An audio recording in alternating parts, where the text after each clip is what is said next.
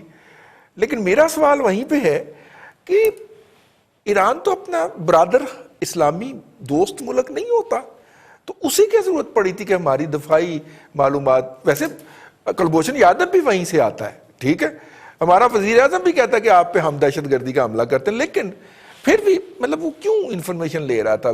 پتہ چلتا تھا اس نے حملہ عمران خان صاحب کے بھیجے ہوئے جنگجوؤں نے کیا ہے کہ نہیں، کیونکہ ان کے بقول حملہ کرتے ہیں. سب پہلی تو بات، یہ جے آئی ٹی یا پی ٹی آئی یہ ملتے جلتے نام ہی ہیں، یہ پہلے چیک کر پی لیں. آئی ٹی یا پی آئی ٹی اور G I T, J I T, P T I, یہ سارے جی آئی اوپر جے ٹی آئی. تو سوری، اصل مسئلہ جو ہے جو آپ نے سوال کیا ہے ایران کا، ایران بالکل ہمارا دوست ہے، لیکن ایک بات ذہن میں رکھیں کہ وہاں پہ ہمارا جو ہمسایہ ملک ہے بھارت، اس کا عمل دخل ہمارے سے بہت زیادہ ہے. بھٹی صاحب کوئی مارنا چاہ رہے ہیں فکرہ. جی ممتاز صاحب، ممتاز بھٹی صاحب. میں کہہ رہا ہوں ارسلان پورے نام لو نا، جے آئی ٹی، پی ٹی آئی، آئی جی آئی، سارے کے نام لے دو یار. وہی جی، چلیں آئی جی آئی بھی لے لیتے ہیں، باقی نہیں بات ثابت رہی. اپنا بٹی جو ہے نا، مہربانی کریں، یہ دیکھیں سویا رہنے دیں، مہربانی نہ نکالیں آپ. ہاں وہ باقی نہیں ہوتا، بس یہ تین ہی آئی جی آئی والے ٹھیک ہے، آئی جی آئی تک روک دیں. اب مسئلہ یہ ہے کہ ایران کے جو تعلقات بھارت کے ساتھ ہیں وہ کسی سے ڈھکے چھپے نہیں ہیں. ایرانی صدر ہمارے پاس بھی آتے ہیں، ایرانی صدر ادھر بھی جاتے ہیں، ہمارے وزیر اعظم بھی جاتے ہیں، ان کے وزیر اعظم بھی جاتے ہیں. اس میں بڑا واضح فرق ہے ان کے استقبال میں اور ہمارے پروٹوکول میں بڑا فرق ہے. چابہار کی جو بندرگاہ تھی وہ ایران نے بھارت کو دے دی، ہمیں انہوں نے نہیں دی. اگر انہوں نے کرائے پہ ہی دینی تھی تو ہم تو حاضر ہیں کرائے پہ لینے کے لیے، ہم تو ہیں ہی کرایہ داروں کے اس طرح کا کام کرنے تھے، ہم تو اسی طرح کام کرتے ہیں. لیکن اصل مسئلہ جو اس میں آیا کہ ایران کو ہماری تو کوئی ضرورت ہی نہیں تھی انفارمیشن لینے کی. عزیر بلوچ کے پاس ایرانی پاسپورٹ تک موجود تھا. میری سمجھ میں یہ بات اسی سے دبئی گئے، ویسے ہم نے گرفتاری ان کی کوئٹہ سے ڈالی، لیکن وہ دبئی سے پکڑے گئے. جی بالکل ایسی ہے. اب اس میں دیکھیں کہ اب ماضی میں یہ نام آئے ہیں جی، ایک عمر حسن قادری، ڈاکٹر عبدالستار، علی حسن قادری، ادیب خانم، رحمان بھولا، حماد صدیقی، زبیر چریا، پتہ نہیں کون کون سے تالے ہیں، پتہ نہیں چڑیا ہے کہ چریا ہے. ادیب خانم کیسے ہو گیا؟ ادیبہ خانم ہو گیا. ادیبہ خانم ہے، وہ ادیب خانم لکھا گیا، وہ خاتون ہے ایک، وہ کہا ہے انہوں نے کہ جی خاتون بھی شامل ہے. اچھا وہ بھی ٹارگٹ کے جی جی جی جی جی بالکل ایسے ہی ہیں. دیکھیں بات یہ ہے، ان ساروں کی بات بالکل ہوتی ہیں جی. ان ساروں کے بعد ہمیں صرف مجھے یہ بات سمجھائیے کہ یہ جو عزیر بلوچ ہے، وہ نبیل بلوچ ہے، وہ کوئی اور بلوچ ہے، یا وہ چریا ہے یا چڑیا ہے، وہ کوئی اور ہینڈل ہے، یا جو بھی جو نام ان کے ہوتے ہیں، کوئی لنگڑا ہے، وہ لنگڑا ہے، وہ کانا ہے، لنگڑا ہے. کیا یہ حکومتی سرپرستی اور کچھ اداروں کی جو سرپرستی ہوتی ہے اس کے بغیر تو نہیں کر سکتے؟ یہ اداروں میں قانون نافذ کرنے والے ادارے ہمارے ہیں، ان کو پولیس والوں نے اپنے ٹاؤٹ رکھے ہوتے ہیں. میری مراد پولیس سے ہے کہ کیا پولیس کی پیٹرنیج کے بغیر یا ان کی ملی بھگت کے بغیر یہ جا کے یہ کام کر سکتے ہیں؟ کیسے ممکن ہے کہ ایک بندہ 20 کروڑ کی پرچی دے کے آیا ہے اور پولیس والوں نے وہاں پہ کچھ بھی نہیں کیا؟ یہ ممکن نہیں ہوتا. تو ظاہر ہے ان کی ملی بھگت ہوتی ہے، یہاں پہ بھی ہے. میں یہ نہیں کہہ رہا، ہمارا پورے اوور آل کلچر ہے یہ. میں یہ کہہ رہا ہوں جی کہ اگر اس وقت یہ آپ جے آئی ٹی کی رپورٹ آئی ہے، اس کو اگر حکومت چاہتی ہے کہ واقعتاً اس طرح کے کام رک جانے چاہیے، جس طرح سیف الرحمان صاحب نے کہا کہ مافیا روکیں، یہ کریں، تو حکومت اس پر عمل درآمد کرا دے. بالکل ٹھیک ہے، اس پہ عمل چاہے وفاق کرا دے چاہے صوبہ کرا دے. میرا تو یہ ہے جی کہ یہ کام رکنے چاہیے. بالکل ٹھیک، بالکل ٹھیک ہے. جی بھٹی صاحب. رضی صاحب، ایک بڑا جو پچھلے دنوں ایک واقعہ پیش آیا تھا جس میں میجر نظر عباس بھٹی جو مہدی بھٹی کے بھتیجے تھے، ان سمیت 6 جوان ہمارے شہید ہو گئے تھے بارڈر کے اوپر. جن لوگوں نے یہ کیا تھا یہ دوسری سائڈ سے آئے تھے، بلوچستان سے دوسری سائڈ سے آئے تھے. ان کی پوری جو جیو فینسنگ، جو ان کی رپورٹ لے کر کہاں سے آئے، انٹری کیسے ہوئی، پھر واپس کہاں سے گئے، یہ ایران کو دی گئی. اور اس کے اوپر ایران سے بات بھی کی گئی تھی کہ یہ آپ کی سرزمین جو ہے ہمارے خلاف استعمال ہوئی ہے، اور یہ اکثر ہوتی رہتی ہے، یہ کوئی ایک آدھ واقعہ میں نہیں ہوئی. بالکل ٹھیک ہے. 99 میں ایم کیو ایم اپنی سیاسی زندگی کے آخری سانس لے، اور پھر 12 اکتوبر ہو گیا، اور 12 اکتوبر کو مشرف صاحب آ گئے. انہوں نے ایتھنک بنیاد کے اوپر اپنا ادارہ مس یوز کرتے ہوئے، میں کہہ سکتا ہوں آج اپنا ادارہ مس یوز کرتے ہوئے ایم کیو ایم کی جو لسانی سیاست تھی اس کے اندر دوبارہ زہر بھرا، اور جب اس کے اندر دوبارہ زہر بھرا تو وہ ایک بڑے اژدہے کی صورت میں دوبارہ زندہ ہو گئی، اور اس نے 2 دہائیاں پھر کراچی جیسے شہر کو مزید رگڑا۔ وہ ایم کیو ایم جو اپنی موت آپ مر چکی ہونی چاہیے تھی 99 میں، وہ 2019 تک ایک سیاسی حقیقت تھی، ٹھیک ہے، اور آج بھی ایک سیاسی حقیقت ہے۔ نفرتوں کی بنیاد کے اوپر سیاستیں نہیں ہوتی، نفرتوں کی بنیاد کے اوپر سیاستیں کرتے ہیں تو پھر مودی جنم لیتے ہیں، پھر الطاف بھائی جنم لیتے ہیں۔ سیاست محبتوں کی بنیاد پہ اوپر ہوتی ہے اور دلوں کو جوڑنے کی بنیاد کے اوپر ہوتی ہے، ورنہ پھر دنیا کے اوپر ٹرمپ، بورس جانسن اور مودی قابض ہو جاتے ہیں۔ پروگرام میں فی الحال وقفہ۔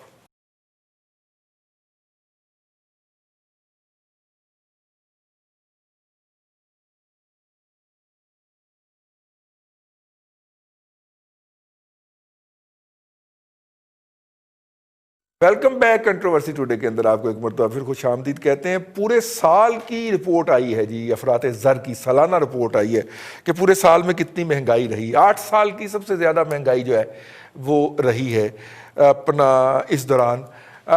اگرچہ کچھ موسمی تغیرات کی، جب آپ سرتاج گل کو موسمیات کی وزیر بنائیں گے تو موسمی تغیرات تو ہوں گے نا جی، تو کچھ موسمی تغیرات کے نتیجے کے اندر پھلوں کی، سبزیوں کی، اجناس کی پیداوار بھی اوپر نیچے ہوئی، لیکن زیادہ تر یہ تھا کہ ہم پہلے چیز ایکسپورٹ کر لیتے تھے، پھر چیز امپورٹ کرنے لگ جاتے تھے۔ گندم کے کیس میں بھی یہی کیا ہم نے، چینی کے کیس میں بھی یہی کیا، اور جس کے نتیجے کے اندر چیزوں کی قیمتیں بڑھ جاتی ہیں۔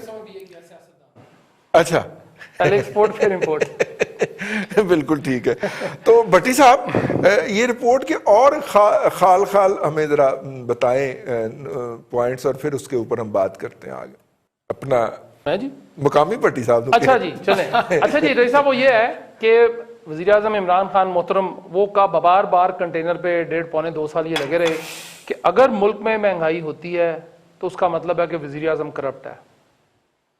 اب مجھے صرف یہ بتا دیں کہ اس کا فیصلہ آپ جو ہمارے ناظرین ہیں وہ خود کر لیں، چونکہ 10.80% مہنگائی ہوئی ہے پورے 1 سال میں۔ کوئی ایسی چیز انہوں نے نہیں بتائی جس میں کوئی پیسے کم ہوئے ہوں۔ ابھی بالکل آج پنجاب فلاور مل ایسوسی ایشن اور حکومت کے درمیان فیصلہ ہوا ہے 860 روپے کا 20 کلو آٹے کا تھیلا جو ہے مجھے اور آپ کو اب ملے گا جی، جو سرکاری قیمت تھا، سرکاری قیمت پہ اگر مل گیا تو۔ پچھلے 15 دن سے آٹے کا بڑا مسئلہ تھا، چونکہ 1050 میں تو وہ دکاندار لیتے تھے، تو یہ جو مجسٹریٹ صاحبان ہیں یا جو اسسٹنٹ کمشنر صاحبان ہیں، نئے بچے ہیں، بچیاں بھی ہیں، وہ جا کے اس کو دکاندار کو پکڑ لیتے تھے، رسید لیتے تھے اور پکڑ لیتے تھے کہ جی آپ یہ کیوں بیچ رہے ہیں۔ اب وہ بندہ شریف آدمی یہ کہتا تھا جی کہ مجھے اگر جو فلاور مل ہے جس نے مجھے آٹا بھیجا ہے اس کا ٹرک باہر کھڑا ہے، وہ رسید ہی مجھے اگر 900 یا 1020 کی دے گا تو میں تو 30 روپے اوپر رکھ کے بیچوں گا نا، لیکن نہیں جی، وہ نہیں مانتے، چلیں چھوڑ دیتے ہیں۔ آپ یہ دیکھ لیں جو ہماری بالکل بیسک چیزیں ہیں جس میں مرغی ہے، گوشت ہے، سبزیاں ہیں، دالیں ہیں، جس کا نوٹس میری اس پیاری حکومت نے لیا ہے، نہیں حکومت نے نہیں لیا، وزیر اعظم نے لیا جناب، اور شہباز گل رانا نے ہمیں شہباز گل صاحب نے ہمیں بتایا کہ وزیر اعظم صاحب نے نوٹس صاحب شہباز گل صاحب میرے دوست ہیں جس طرح ممتاز بھٹی صاحب میرے دوست ہیں۔ نہیں یہ غلط گل ہے، لیکن اسی اس کمپیریزن تے احتجاج کرتے ہیں۔ دیکھیں بھٹی صاحب شریف وہ حکومت کو کرتے ہیں، ان کی فیورٹ کرتے ہیں، ممتاز بھٹی صاحب حکومت کے لتے لیتے ہیں، بالکل لینے چاہیے۔ لیکن میرا جو پہلا جملہ تھا میں نے آپ کو وہ بتا دیا ہے۔ آخری جملہ میرا یہ ہے جی کہ آپ یہ دیکھیے کہ اداروں کے اندر وہ کہتے تھے جی کہ اس میں پٹرول مہنگا ہو گیا تو فلاں ادارہ گڑبڑ ہے، فلاں ادارہ گڑبڑ ہے۔ اب تو پچھلے 25 نہیں، وہ اس وقت تک جب وہ وزیر اعظم نہیں تھے، چلیں مان لیتے ہیں ٹھیک ہے، پہلے قیادت اچھی، عوام اچھے تھے، قیادت بری تھی، اب قیادت اچھی ہو گئی، عوام برے ہو گئے، ساری قوم بری ہو گئی۔ مرغی کا گوشت 40 روپے سے 60 روپے بڑا ہے فی کلو، وہ 200 سے نیچے نہیں آ رہا۔ آپ کا لہسن ادرک 300 سے نیچے نہیں آ رہا۔ آپ کی سبز مرچ بیسک نیسیسٹی آف لائف ہے میری، میں 250-300 میں خریدتا ہوں بڑی مشکل سے۔ دھنیا 150 سے نیچے نہیں آیا۔ آٹا میں نے بتا دیا، چینی جو کھا گئے ہیں جن کی ڈائبٹیز بھی نہیں ہوئی، مزے کی بات یہ ہے کہ ڈائبٹیز ان کو نہیں ہوئی، اتنی چینی کھا گئے، اور یہ نہیں کہ 2-4 کلو کھائی ہے انہوں نے، اربوں روپے کی چینی کھا گئے ہیں، کچھ نہیں ہوا۔ اب یہ ہے کہ فیصلہ آپ نے کرنا ہے کہ کیا حکومت سمیت، وزیر اعظم سمیت، جس میں تمام شامل ہیں، کیا وہ کرپٹ ہیں, کیا وہ چور ہیں, کیا وہ ڈاکو ہیں, ٹھیک ہو گیا, فیصلہ آپ کریں. میں نہیں کہہ رہا, یہ وہ کہتے تھے, خان صاحب کہتے تھے, اور اب وہی چیزیں ہو رہی ہیں ساری. ٹھیک. ممتاز بھٹی صاحب, پہلے تو تکلف ہوتا تھا کہ چینی جو تھی وہ ہم جلال آباد تک ایکسپورٹ کیا کرتے تھے, ہیں جی ممتاز بھٹی صاحب؟ جی جی. اب تو ہم نے اس دفعہ وہ تکلف بھی نہیں کیا جی, ہم نے مقامی طور پہ چینی کی ایڈجسٹمنٹ کر دی جی. پہلے ایکسپورٹ کی دھوم اڑا دی اور کچھ کی بھی ہوگی, لیکن افغانستان کو تو صرف کاغذات میں گئی, اور جی آئی ٹی میں بھی یہ بات ثابت ہو گئی. تو اب اس کا ہم الزام نواز شریف کو ہی دے دیتے ہیں سر, کیا خیال ہے؟ دے دیں, ویسے نواز شریف نے کوئی کام جرائم تھوڑے کیے ہیں. یہ بھی الزام دلا دینے جرائم کیے نواز شریف نے. نہیں, اس کے اپنے ہی اس کے لیے کافی ہیں, پہلے ان کو بھگت لیں, پھر نہیں اس کو دیں گے. دیکھیں آج جو ہے وزیر اعظم عمران خان صاحب نے اشیاء خرد و نوش کی قیمتوں میں کمی لانے کے حوالے سے اقدامات کا جائزہ لیا ہے, اور اجلاس میں نیشنل فوڈ سیکورٹی کے جو سید فخر امام صاحب منسٹر ہیں وہ شامل تھے. مشیر خزانہ حفیظ شیخ, مشیر تجارت ڈاکٹر شہباز گل, اور چیف سیکرٹریز جو ہیں اور ایڈیشنل چیف سیکرٹریز جو ہیں وہ صوبوں کے اس میں شریک تھے. اور انہوں نے پرائم منسٹر کو یقین دہانی کرائی ہے کہ نہ آٹے کی قلت پیدا ہونے دی جائے گی, اور اشیاء خرد و نوش کی جو قیمتیں ہیں وہ جلد جو ہے وہ نیچے لے آئیں گے چیف سیکرٹریز نے. اور جو ڈیمانڈ اینڈ سپلائی کا ایشو ہے, ذخیرہ اندوزی کا, اس کے اوپر بھی بات ہوئی. اچھا پنڈی صاحب, آپ نے غور سے سنا ہے کہیں پرائم منسٹر نے نوٹس تو نہیں لیا اس چیز کا؟ کیونکہ جس چیز کا نوٹس لیتے ہیں اس کا بیڑا غرق ہو جاتا ہے, یہ آپ نے غور کیا؟ نہیں, یہ نوٹس ہی انہوں نے لے کے بلایا ہوا تھا نا. تہاڈا بیڑا ہی تردے مارے گئے بھائی, قوم رگڑی گئی جناب, نہیں ملتا کچھ بھی, قوم دا بیڑا غرق ہو گیا. آپ نہیں ملتا آٹا, نوٹس لے لیا, آٹا گیا. بھٹی صاحب آٹا گیا. دیکھیں رضوان صاحب, یہ جو گورننس ہے نا, یہ بیسیکلی ایک بڑا کمپریہنسو اور کوہرنٹ جو ہے وہ ایشو ہوتا ہے گورننس کا. گورننس یا گڈ گورننس ہوتی ہے یا بیڈ گورننس ہوتی ہے, اور اس کے درمیان میں کوئی نہیں ہوتا کہ جی تھوڑی اچھی ہے تھوڑی بری ہے. اور جب آپ اچھی گورننس کر رہے ہوتے ہیں تو پھر چیزیں آپ کے کنٹرول میں ہوتی ہیں, اور نظر آ رہا ہوتا ہے کہ آپ کا جو کنٹرول ہے وہ موجود ہے حکومت کا. اور جس وقت آپ کے کنٹرول سے چیزیں نکلتی ہیں, جس وقت کے جیسا کہ اس وقت نکلی ہوئی ہیں, لینڈ آرڈر آپ دیکھ لیں, آپ اشیاء کی خرد و نوش کی قیمتیں دیکھ لیں, آپ ہیلتھ مینجمنٹ کے ایشوز دیکھ لیں, ڈسٹرکٹ مینجمنٹ کے ایشوز دیکھ لیں, بالخصوص پنجاب کے اندر اور کے پی کے اندر اور بلوچستان کے اندر تو گورنمنٹ نام کی کوئی چیز نہیں. تو یہ ساری چیزیں جو ہے یہ آپس میں جڑی ہوئی ہوتی ہیں.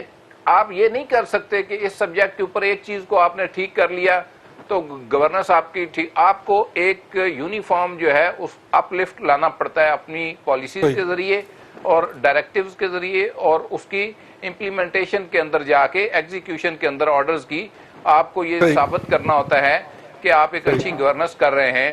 اور جیسا کہ سب کو معلوم ہے کہ اس وقت جو گورننس کی حالت ہے وہ تو سب کو معلوم ہے, نہ صرف صوبوں کے اندر, وفاق کے اندر جو کچھ ہو رہا ہے, جس طرح کی افراتفری ہے, جس طرح کے اتحادی آپس میں پھٹے ہوئے ہیں اور وزراء آپس میں لڑ رہے ہیں.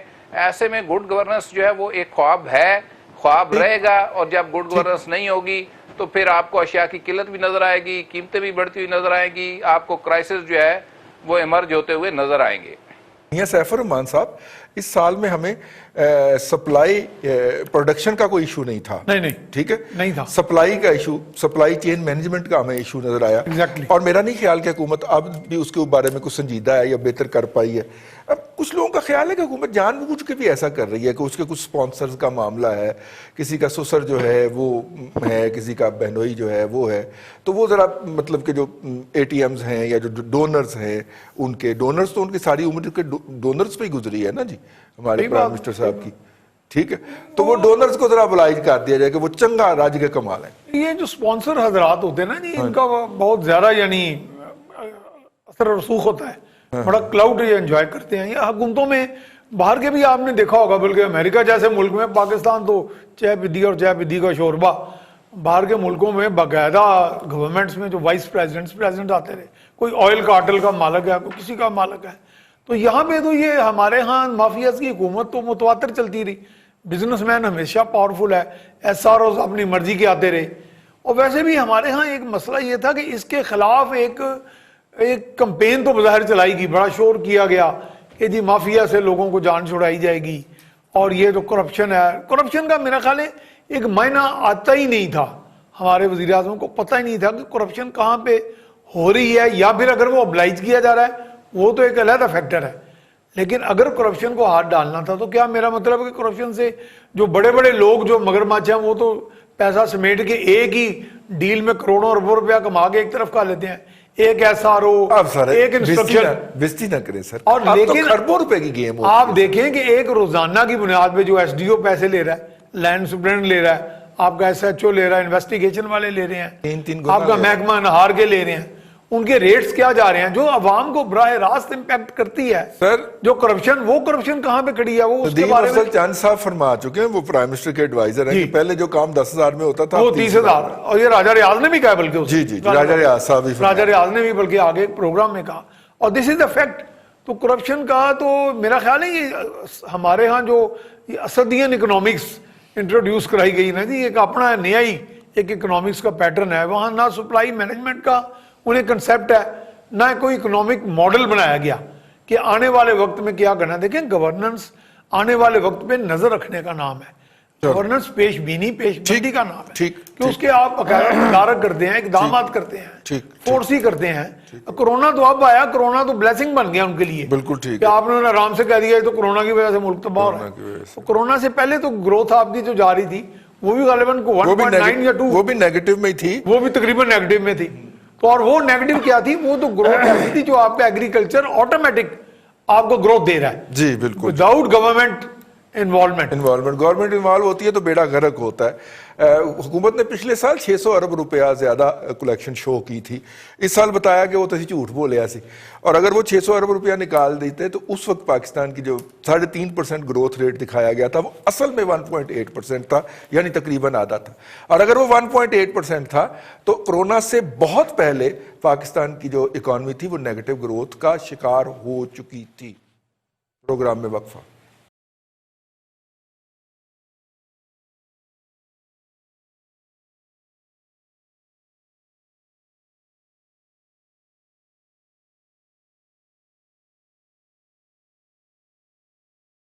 ویلکم بیک, کنٹروورسی ٹوڈے کے ساتھ آپ کی خدمت میں حاضر ہوتے ہیں, اور آج پھر حاضر. کرونا جو ہے اس کے حوالے سے آج میں دیکھ رہا تھا حکومت کے جو سوشل میڈیا ٹیم ہے اس کے ایک جانباز فرما رہے تھے کہ دیکھیں حکومت نے کرب لے آئی ہے اور جو ہے وہ کیسے کرونا پہ کنٹرول پایا ممتاز بھٹی صاحب, اور انہوں نے جناب کیسز کم ہوتے جا رہے ہیں. تو نیچے آ کے ان کے ٹویٹ کے نیچے آ کے کافی لوگوں نے آہو بکا کی کہ بھائی ٹیسٹ جو ہیں وہ تقریباً آدھے سے بھی کم کر دیے ہیں اب تو رزلٹس تو کم ہونے ہی ہیں, پازیٹیوز تو کم ہونے ہی ہیں. تو یہ بڑا اچھا طریقہ کا علاج ہے, کیوں ممتاز بھٹی صاحب؟ دیکھیں رضوان صاحب, آج جو مشیر صحت تھے ڈاکٹر ظفر مرزا صاحب, ان کا ٹیسٹ پازیٹیو آیا ہے. 2 دن پہلے جو ہے وہ شام القریشی وزیر خارجہ کا ٹیسٹ پازیٹیو آیا, اور اب باقی لوگ جو ہے وہ ٹیسٹ کروانے جاتے نہیں ہیں. زیادہ تر لوگ جو ہے وہ اگر ان کو کوئی علامات محسوس بھی ہوتی ہیں تو گھروں کے اوپر ایک بڑی ترتیب کے ساتھ جو ہے نا وہ ایک افواہ پھیلائی گئی سوشل میڈیا کے ذریعے اور مختلف چینل سے, واٹس ایپ گروپوں میں اور دوسرے جیسے, کہ جی جو ہاسپٹل جائے گا وہ زندہ نہیں آتا. یہ بیسیکلی ایک افواہ تھی جس کے اوپر کچھ آپ کہہ لیں کہ ڈاکٹرز نما لوگوں کی ویڈیوز بھی جو ہے وہ چل گئی.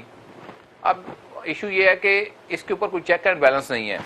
تو جب یہ ماحول پیدا ہوا, یہ آج سے کوئی تقریباً 1 مہینہ پہلے, 15 دن پہلے, 20 دن پہلے جو ہے نا یہ ایک ماحول بنایا گیا, اور شاید اس کی وجہ یہ تھی کہ لوگ جب ہاسپٹل کے اندر رش بڑھتا ہوا دیکھا گیا تو یہ ایک ادروائز ایک سائیکولوجیکل وارفیئر ہوتی ہے کہ آپ لوگوں کو یہ باور کروا دیتے ہیں کہ نہیں آپ ہاسپٹل آئی نہ گھر پہ رہیں. اب وہ کون عناصر تھے جنہوں نے یہ کیا, لیکن یہ حربہ بڑا کارگر ثابت ہوا رضوان رضی صاحب. اب لوگ جو ہے وہ گھر کے اندر کوارنٹائن کہہ لیں اسے, یا آپ کہہ لیں پابند ہو جانا, اور خود ہی خوراک کھانا, اور میں آپ کو درجنوں لوگوں کے نام بتا سکتا ہوں اور سرکاری آفیشلز کے بھی جنہوں نے یہ ڈسکلوز ہی نہیں کیا, انہوں نے چھٹی لی اور گھر پر, اور وہ ٹھیک بھی ہو گئے, میکسیمم ان میں سے ٹھیک ہو گئے. تو یہ رضوان صاحب ہاسپٹل تو آپ صرف وہ جا رہا ہے جس کو سانس اکھڑنی شروع ہو جاتی ہے یا آکسیجن کی, یا پھر کئی لوگوں نے آکسیجن بھی گھر پہ ارینج کی ہوئی ہے, یا وینٹیلیٹر کی ضرورت پڑتی ہے تو اس وقت. تو اب آپ کے پاس ایکچولی وہ فگرز آ ہی نہیں رہے وہ فگر جو کہ آپ کے پاس آنے چاہیے تھے. اب اس میں یہ پھر کمپیریٹیولی دیتے ہیں جی کہ اسلام آباد میں پچھلے اتنے دنوں میں اتنے آئے تھے, اسمارٹ لاک ڈاؤن کے بعد جو ہے وہ اب اتنے آ رہے ہیں. اسی طرح آج گلبرگ کا انہوں نے دیا اور مختلف جگہوں کا دیا ہوا تھا. تو پھر ڈیفینیٹلی جب آپ کے پاس آئیں گے نہیں لوگ, ہاسپٹلوں کے اندر رجسٹرڈ نہیں ہوں گے, تو آپ کو کیا پتا کتنے لوگوں کو ہوا اور کتنوں کا ٹھیک ہو گیا. باقی یہ حکومت عملی اب تک تو ان کی بڑی کامیاب رہی ہے. آگے دیکھتے ہیں اپنا بھٹی صاحب. وہ یار وہ 48 ڈاکٹر جو تھے وہ جو پرچیوں پہ لکھ کے دیتے تھے کہ یہ صبح دوپہر شام دوائی کھانا ہے تو ووٹ پی ٹی آئی نو پانا ہے, ٹھیک ہے نا, وہ سنے بےچارے استعفے دے گئے نا. جی ہاں رئیس صاحب, افسوسناک بات ہے کہ وہ جو مسیحا تھے جنہوں نے ہمیں بچانا تھا, وہ بیچارے خود ہی تنگ ہو کر اور خود ہی پتہ نہیں تنگ پنگ ہو گئے. جی پتہ نہیں کیا لفظ ہوتا ہے وہ جو بھی ہے, نہیں جی نہیں, تنگ پھنگ ہو کے وہ چلے گئے ہیں. انہوں نے کہا جی کہ ہماری چونکہ چیزیں ہی پوری نہیں ہو رہی. لیکن ان ساری باتوں کے باوجود رئیس صاحب جو سب سے اچھا بیان جو اسٹیٹمنٹ آئی ہے وہ وزیر صحت ہیں پنجاب کی, انہوں نے دی, ڈاکٹر یاسمین راشد صاحبہ نے, میرے لیے بڑی قابل احترام ہے. انہوں نے کہا جی کہ یہ ایک دو استعفے جو ہیں یہ ڈاکٹرز کے آتے رہتے ہیں, ہم بھرتی کرتے جاتے ہیں نئے. یہ اس کا اینڈ ہے جی جو آپ نے سوال میرے سے کیا. اچھا. اور جو آگے سوال تھا کہ کورونا کا جو آپ لے رہے ہیں اور ہم رو رہے ہیں پچھلے کوئی 3-4 ماہ ہو گئے, 100 دن. نہیں لیکن وہاں پہ 48 ڈاکٹر نے ایک ہی دن میں ایک ہی وقت میں استعفیٰ دیا ہے, یہ ایک دو کی بات نہیں ہو رہی. رئیس صاحب وہ کہا یہ گیا جی سرکاری طور پر کہ یہ بڑے عرصے سے ان کے خلاف کچھ نہ کچھ ہو رہا تھا. اوکے. ڈاکٹروں کے خلاف یہ ڈیوٹی پر نہیں آتے, یہ کام نہیں کرتے. ظاہر ہے پلی تو یہی لیتے ہیں سارے. لیکن ان ڈاکٹر سے جب ان میں سے 3 ڈاکٹر ایسے ہیں جنہوں نے میڈیا سے رابطہ خود کیا یا کسی سے کرایا گیا, اور انہوں نے ثابت بھی کیا جو کہ واٹس ایپ کال پہ رئیس صاحب اب شکل بھی نظر آ جاتی ہے, ویڈیو کال آپ کر لیں, تو پھر ہم نے دیکھ بھی لیا ان کو. تو ان کا یہ کہنا تھا جی کہ ہمیں انہوں نے کہا کچھ تھا, کہتے کچھ ہیں, کرتے کچھ ہیں, اور عملداری تو ہے ہی کوئی نہیں نا جی. تو اس میں انہوں نے کہا کہ انہوں نے کہا تھا جی کہ ہم آپ کو کٹس دیں گے, پوری پروٹیکٹیو کٹس دیں گے, آپ بالکل کام جاری رکھیں, کوئی مسئلہ نہیں, آپ کی ڈیوٹیاں بھی ہوں گی, آپ کے مسائل بھی حل ہوں گے. لیکن کہتا جی کہ اس میں سے ایک بندے نے صرف یہ کہا کہ اس سے اچھی پچھلی حکومت تھی, کم از کم ہمارے سے غلط وعدہ تو نہیں کرتی تھی. وہ نہیں دے سکتے تھے, وہ چھوڑ دیتے تھے. ٹھیک ہے نا جی. اب اس میں آپ نے ایک غلطی, میں مختصر ہو گیا ٹائم بہت زیادہ, میں صرف یہ کہوں گا کہ حکومت ایک بہت بڑی غلطی کرنے جا رہی ہے جو عید کے اوپر مویشی منڈیاں لگانے کی اجازت دے رہی ہے. اگر یہ کرونا وائرس جو ہے, یہ وائرس وہ ظاہر ہے شہر سے باہر ان کا خیال ہے جی 2 کلومیٹر دور چلے جائیں تو یہ وائرس نہیں جائے گا. مجھے صرف یہ پوچھنا ہے کہ کیا وائرس پیٹرول پہ چلتا ہے, کیا اس نے آٹا مہنگا نہیں کھا سکتا, یا وہ دالیں مہنگی نہیں کھا سکتا, یا وہ 8 روپے کی جو روٹی آج ہو گئی ہے وہ نہیں کھا سکتا. اس نے جب وہاں جانا ہے تو جو لوگ گاؤں سے آئے ہوئے ہیں جہاں پہ ہمارے ابھی دیہی علاقے یا دیہاتی علاقے جو ہیں وہ محفوظ ہیں اس وائرس سے کافی حد تک, وہ جب یہاں شہر میں آئیں گے تو وائرس واپس لے کے جائیں گے تو پھر یہ کنٹرولبل نہیں ہوگا. آپ نے چھوٹی عید پہ غلطی کی, اس کا خمیازہ میں آج تک, میری قوم اور میرے سمیت میں آج تک بھگت رہا ہوں, اور اسی کی وجہ سے اب بڑی عید آ رہی ہے تو اس کا خمیازہ اب ہم بھگتیں گے. خدا نہ کرے ایسا ہو, لیکن جو کچھ یہ کر رہے ہیں وہ بظاہر ہے کہ وائرس کو پوری طرح تناور کر کے اس کو درخت بنانے کے چکر. میاں صاحب ایک تو دیکھو نا ٹیسٹ کم ہو رہے ہیں, گراف آپ کو بالکل ڈسپٹیو ہے, کوئی پتہ نہیں چل رہا. اچھا, چین سے اموات زیادہ ہو گئی ہیں, باقی بہت سی باتیں ممتاز بھٹی ارسلان نے کر لی. میں صرف یہ کہہ رہا تھا کہ ہیلتھ کیئر کا پلان بظاہر کیا ہے. شیخ رشید خود آگے جو ان کے بڑے چہیتے ہیں وہ پریس کانفرنس میں کہہ رہے ہیں کہ کچھ نہ پوچھو کہ میں کس طرح ٹیکہ ارینج کی تھا, اور 5 لاکھ روپے کا ٹیکہ یا وہ جو میڈیسن تھی 5,000 کا 5 لاکھ تک جو ملا جی, اور وہ ملا. تو کہنے کا مقصد ہے کہ اس ملک میں آئے تو آپ غریبوں کو بھلا کرنے ہیں, غریب کو پروٹیکٹ کرنا ہے. جی ریاست ویسے بھی ولنریبل جو ہوتے ہیں, کمزور طبقات پہ زیادہ فوکس کرتی ہے, کیونکہ پیسے والا کہیں نہ کہیں سے کوئی چیز خرید لیتا ہے تو ریاست ان کی مائی باپ ہوتی ہے. تو ریاست کا اس وقت ہیلتھ کیئر پلان کیا ہے کہ چلیں جی لوگ آ جاتے ہیں, اسپتالوں میں آ جاتے ہیں, وہ ان کا آگے علاج کے لیے کیا ہے. اور میرا خیال ہے کہ جو اموات ہو رہی ہیں وہ اسی نگلیکٹ کی وجہ سے ہو رہی ہیں, اس میں کوئی پلاننگ نہیں ہے کہ ٹیکہ کون سے کہاں سے لینا ہے. مجھے خود یاد پڑتا ہے, مجھے 1-2 بندوں نے کہا, میں نے ہیلتھ سیکٹری کو کہا, پھر جا کے ٹیکہ کہیں سے رینج ہوا, اور وہ بھی سنا کہ آگے بلیک مارکیٹنگ بھی ہو رہی ہے.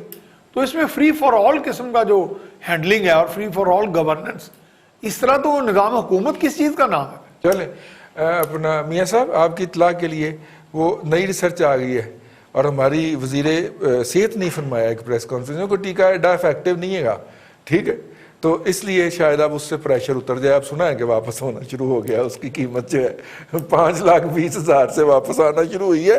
کئی لوگوں نے 7 لاکھ کا خرید کے لگوایا بھٹی صاحب. خیر جی, آج کے اپنے تینوں صاحب کا بہت شکریہ, ممتاز بھٹی صاحب, ارسلان بھٹی صاحب اور جناب میاں سیف الرحمان صاحب. آج کے پروگرام سے اتنا ہی. کل پھر ہم آپ کی خدمت میں حاضر ہوں گے نئے موضوعات, مہمانوں اور تبصروں کے ساتھ. اپنا خیال رکھیے گا. اللہ حافظ.